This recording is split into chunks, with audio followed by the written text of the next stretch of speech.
Selamat selamat malam ya. Ini video yang kedua, catatan perjalanan investasi saya. Nah, ini saya flashback. Kali ini saya mau flashback bagaimana saya mengenal investasi di pasar modal ya, saham.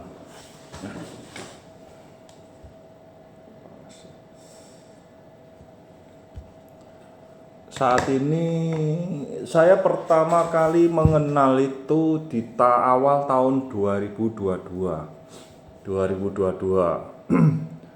di awal tahun ya, kira mid Januari ya sekian lah. Nah itu saya yang diajari teman, tapi teman ini dia alirannya trader gitu loh, lihat apa grafik panah itu apalah saya ikut-ikut kan nggak ngerti, ya udah wis ikut aja sambil praktek tuh, belajar dengan praktek ya wis, dia ngomong apa ya wis ikut nyoba beli sedikit mulai dari kecil dulu, jadi belajar dengan praktek langsung. Mak, beli ini nanti berapa jam, jual, waduh lama ya, terus-terusan seperti begitu pusing juga. Ini kan punya kegiatan apa, pekerjaan di kantor, di pabrik, nggak bisa seperti ini. Terus juga hasilnya juga tidak memuaskan. Udah waktunya pusing, tersita banyak, hasilnya juga nggak memuaskan, karena ya kayak spot jantung lah kayak gitulah. Kok naik turun begini, apa nggak ngerti atau apa itu, kok begini kayak gitu. Terus lama-lama saya juga komplain ke teman saya, nggak bisa loh seperti ini sering salah, sering loss gitu loh, kita sering loss seperti ini, sampai kita itu patungan untuk ikut apa itu, grup membership gitu loh, tapi yang trader kayak gitu kasih sinyal saya juga nggak ngerti, ayo kita diajak patungan itu, apalah itu waktu itu namanya saya gak paham juga, tinggal bayar saja kan, ikut itu ya, hasilnya kok begini gitu loh. Akhirnya saya belajar sendiri, lihat saham itu apa sih, dari Google, browsing, terus ketemulah Lo Keng Hong ya, saya tonton terus berulang kali, terus sampai saya simpan itu videonya, saya simpan, download, saya putar terus sampai hafal semua kata-katanya. Juga ada satu channel yang membantu lain, itu namanya Mabuk Saham. Nah, channel YouTube itu juga bagus. Terus plus ada Benix, channel Benix, YouTube Benix itu awal-awal itu udah ngikutin ya. Nah belajar, akhirnya terus mencoba sedikit ya. Ya memang harus berani mencoba ya, dengan saat itu kan dengan modal yang sedikit dulu, coba salah ya, ada lossnya juga gitu loh. Akhirnya terus cara membaca laporan keuangan nggak ngerti juga, basicnya aku bukan akuntansi, nggak ngerti rasio apa itu PI, apa itu BBV, apa itu CCC, apa itu bahasa akuntansi puyeng nggak karuan. Mak ya tetap saya baca terus, mau bisa, setiap ada yang nggak ngerti tinggal klik, oh ini apa, klik di Google, artinya apa, PBV itu apa, rasio ini namanya apa, sedikit ya mengerti, akhirnya mengerti ya. Berjalannya waktu 1 tahun, terus tahun kedua, tahun kedua 2023 saya mulai berani top up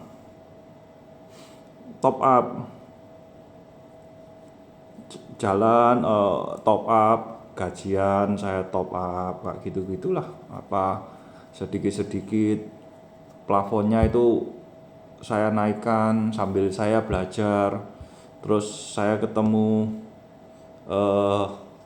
2023 itu kalau kayak nggak salah itu ya itu belajar saham kok di namanya Midas Cuan. Nah, saya akhirnya ikut itu. Gimana sih cara menganalisa sebuah emiten itu bagaimana? Selama ini kan nggak ngerti, hanya baca loh. Oh, di Midas Cuan itu juga banyak belajar, diajari begini-begini. Terus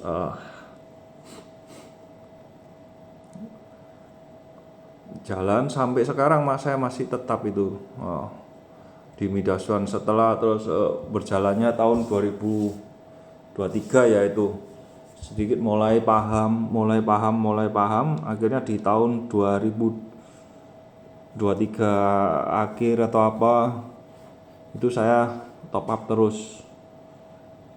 Nah, 2000 masuk dah di 2024 udah wis, saya sudah yakin bahwa the best investment is stock market.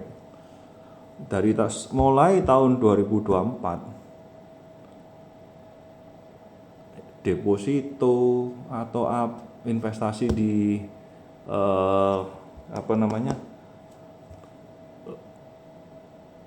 P2P lending itu semua saya cairkan, saya masuk ke stock market.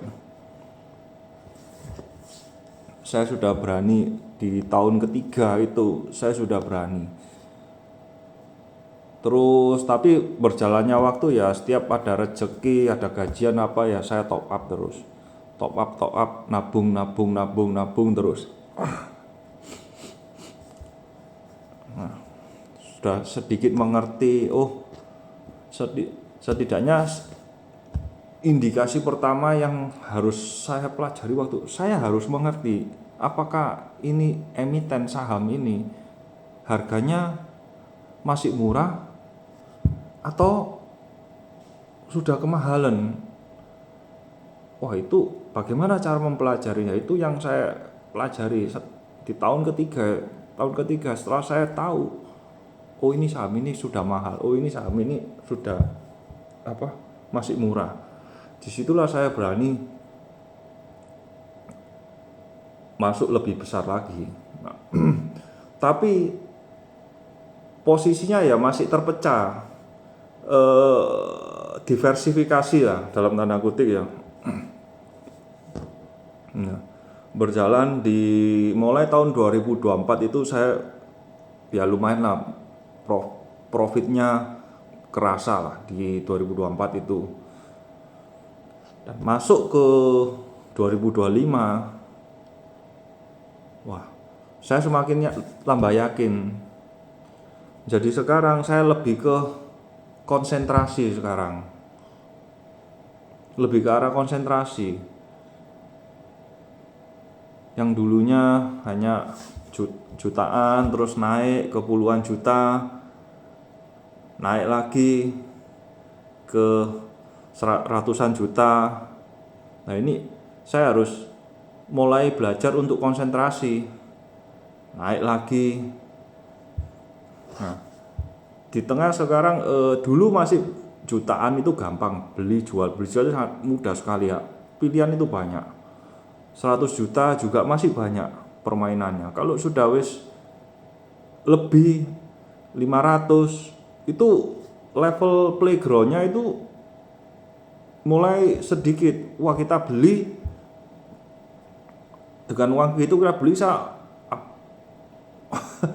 naik berapa itu, berarti mesti kudu nyicil, akumulasi cicil itu. Level permainannya beda. Ini yang sekarang saya sudah di tahap yang ini untuk berpikir untuk mengelola aset yang dana yang lebih konsentrasi, jadi lebih besar lagi. Makanya itu emiten-emiten yang terlalu kecil-kecil saya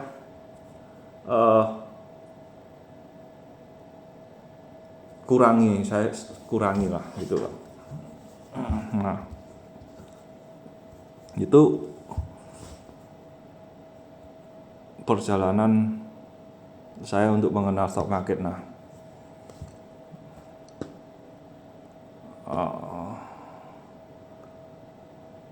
saya kan orangnya juga suka traveling, hobi. Beberapa teman saya itu kan orang Amerika, orang Kanada, bahkan ada orang teman-teman dari Malaysia itu yang sudah umur 60, mereka sudah pensiun, enggak mau kerja. Apalagi orang bule-bule itu yang hidup di Bali, di mana itu orang-orang tua itu 50 plus sekian, 60 sekian sudah enggak kerja. Kok jalan-jalan, dapat dari mana biaya hidupmu? Mereka bicara, oh saya ada investasi di stock market. Oh, yang dulu enggak ngerti apa itu apa. Apalagi kan generasi tahun 80 belum ada, nggak tahu gaptek, generasi gaptek, internet nggak tahu, baru tahu ini kan. Dulu zaman dulu kan kita nggak ngerti masalah-masalah ini apa itu investasi. Taunya ya dulu, oh kita kerja dapat uang taruh bank, paling ya deposito. Kalau nggak gitu dibelikan rumah, properti, atau beli emas, simpan. Hanya tahu begitu saja. Selama ini ya deposito begitu-begitu. Cuma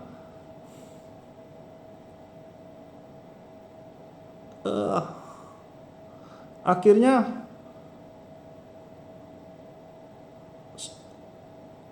saya bekerja untuk mencari uang. Jadi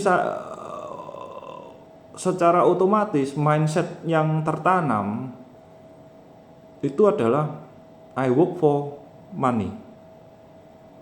Nah, enggak itu aku dulu itu ikut. Padahal teman-teman saya kan orang luar itu apa kan banyak kan, mereka kan juga cerita saya hidup dari sudah pensiun, hidup dari saham. Enggak ngerti saya. Baru setelah mempelajari saham, diamput ternyata ini pantesan iku orang-orang bule biyen iku kan tahun 2015, 10 tahun sing lalu kan sudah cerita-cerita tentang saham begini-begini. Cuma kan saya tak ngurus, didikan dulu ojo main saham itu enggak melarat. Wong tua kan biyen ngajari kan kok ngono. Ngerti ya dulu betul, karena belum ada internet zaman dulu. Jadi kalau cari keterbukaan informasi suatu emiten itu mesti harus, katanya sih harus datang ke kantor perusahaannya atau ke bursa efek. Jadi di print lembaran, di print banyak tebal gitu, dibaca. Dulu seperti itu. Tapi sekarang eranya sudah lain. Ini sudah ada internet dan sekuritas sudah bisa dibeli secara online kan. Jadi lebih mudah sekarang. Dulu enggak ngerti. Ya memang saat dulu enggak ngerti, makanya banyak yang ketipu. Karena apalagi kita orang tinggal di desa ya, bukan di Jakarta, enggak tahu akses itu sulit untuk ngambil akses itu. Makanya banyak orang yang investasi di saham itu berujung rugi habis. karena nggak ngerti, nggak tahu. Dan sekarang teknologi sudah maju, dengan stop bid apa itu screening itu kan langsung secara otomatis bisa dipilah-pilah langsung, oh ini mana yang masuk, ini mana yang bagus, ini yang jelek-jelek sudah langsung terpinggir. Jadi dari sini dipelajari lagi, oh dibaca laporan keuangannya, dibaca bla bla bla bla begini. Nanti setidaknya itu bisa terhindar dari kerugian. Beli apa, jangan sampai beli kucing dalam karung. Simple. Oh begini lah. Wah, awal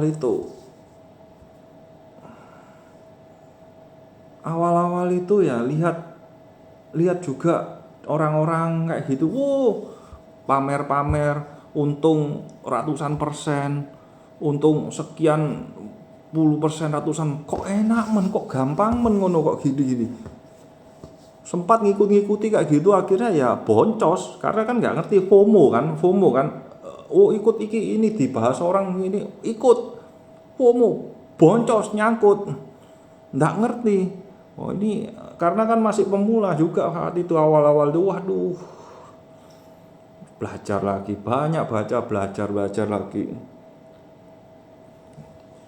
Akhirnya ya wah, mindset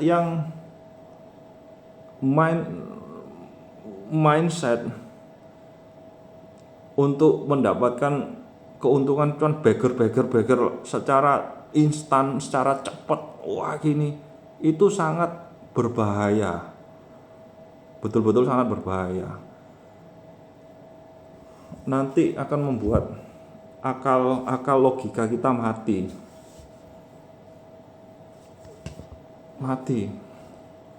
nggak bisa seperti itu. Ya ada orang yang bisa, itu silakan. Cuma rule number 1 itu jangan sampai rugi. Kalau begitu rugi, untuk memulai ngulang lagi itu kan bukan mesti harus balik no kerugian.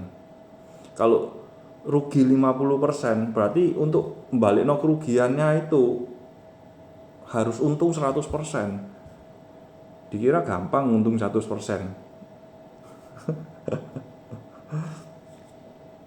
Gak bisa, sulit.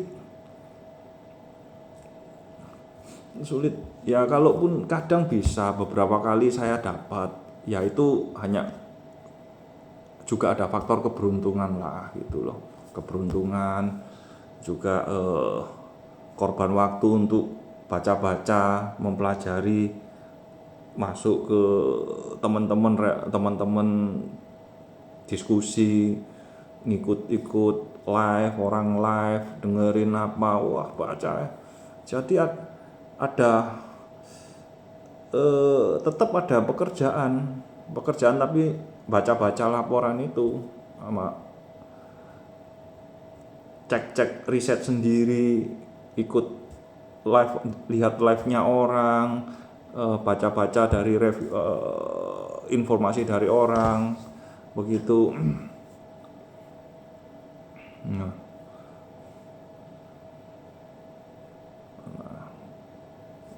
banyak.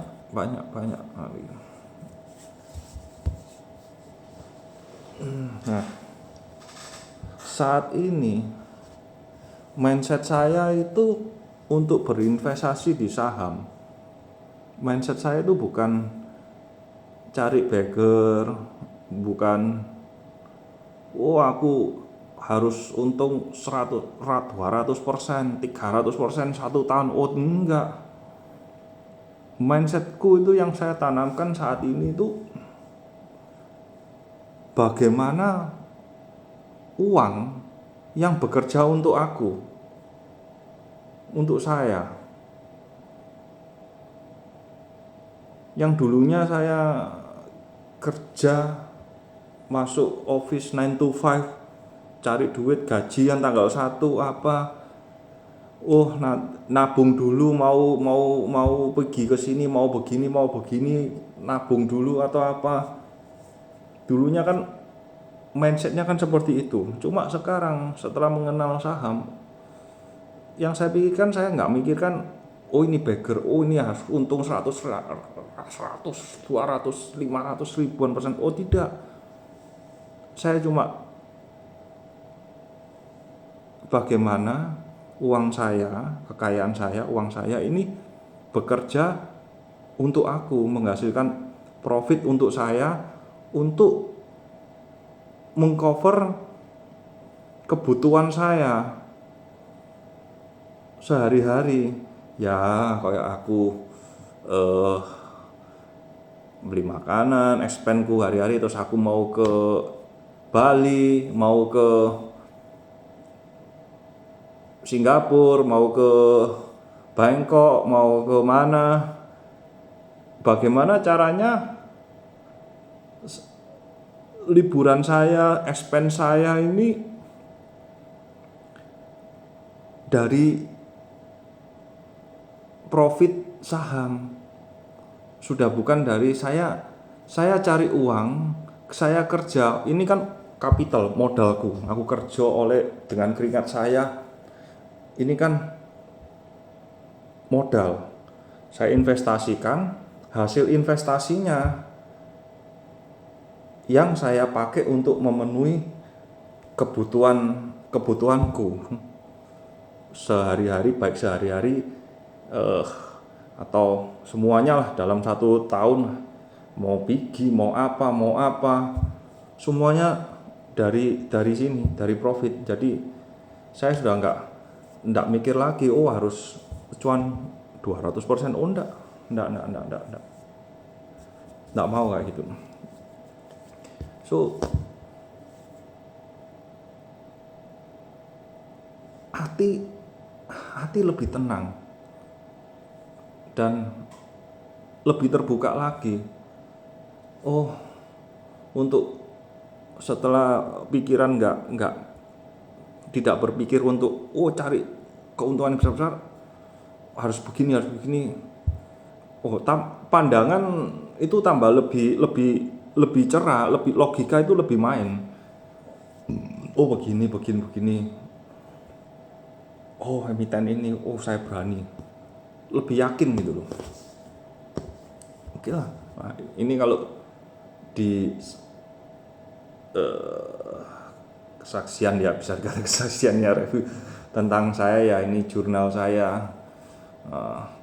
Cuma ya saat ada penyesalan, saya terlambat untuk belajar saham, betul-betul saya terlambat. Saya 4 tahun, sekarang saya usia 45 tahun. 4 tahun yang lalu, jadi saya masih usia 41. Saya berpikir andai waktu saya masih usia 30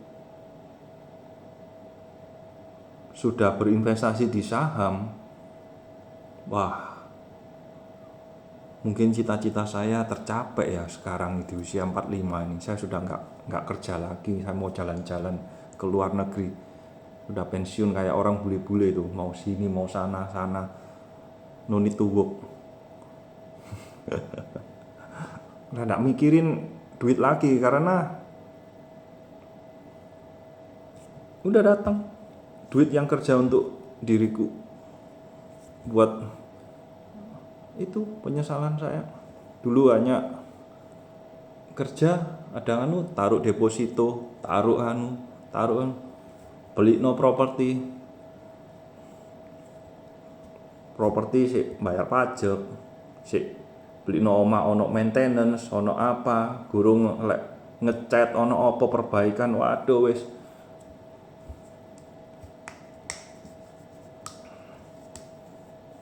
ada pengeluaran.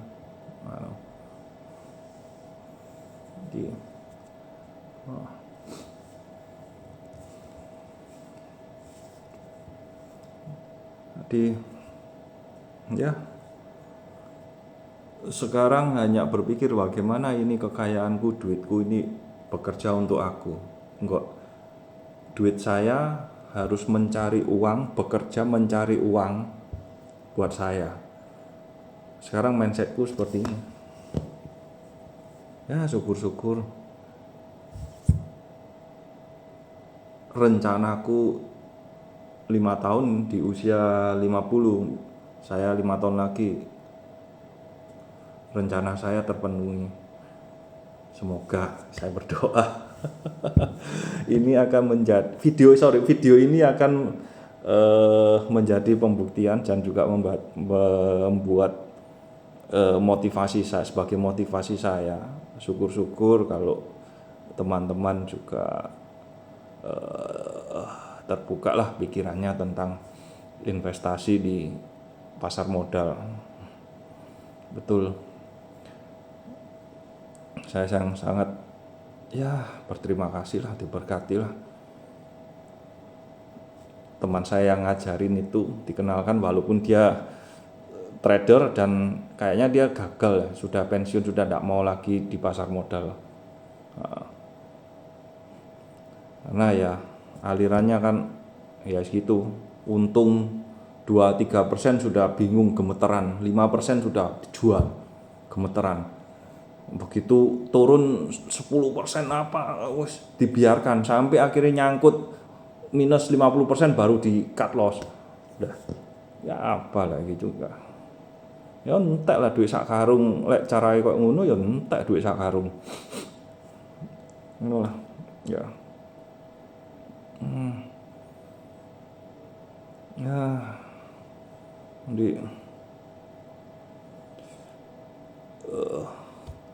Karena juga di usia saya yang sudah 45, jadi profil resikoku juga nggak berani agresif super. Jadi saya sudah play safe lah, buat saya oke lah. Yang penting tujuan saya tercapai, bahwa saya investasi, kebutuhan saya sehari-hari terpenuhi dari hasil profit di saham ini.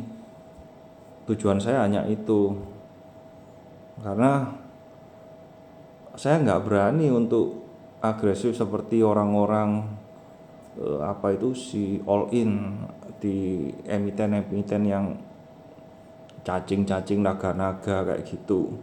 Nggak berani. Begitu mengalami kerugian satu kali jatuh, gimana mau memulai lagi sedangkan usia sudah segini.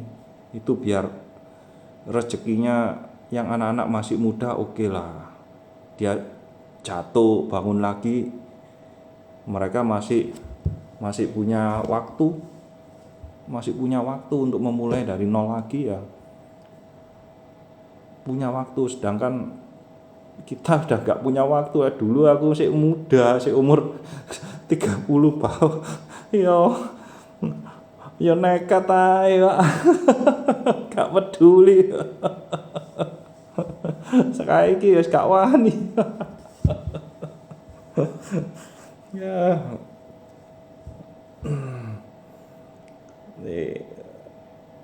Saat ini saya semua investasi saya hanya di stock market, di saham. Semoga video ini bermanfaat buat yang melihat. Juga video ini akan menjadi kenang-kenangan saya 5 tahun lagi di usia yang ke-50. Semoga terwujud planning saya, rencana-rencana saya. Oke, sekian, selamat malam, terima kasih.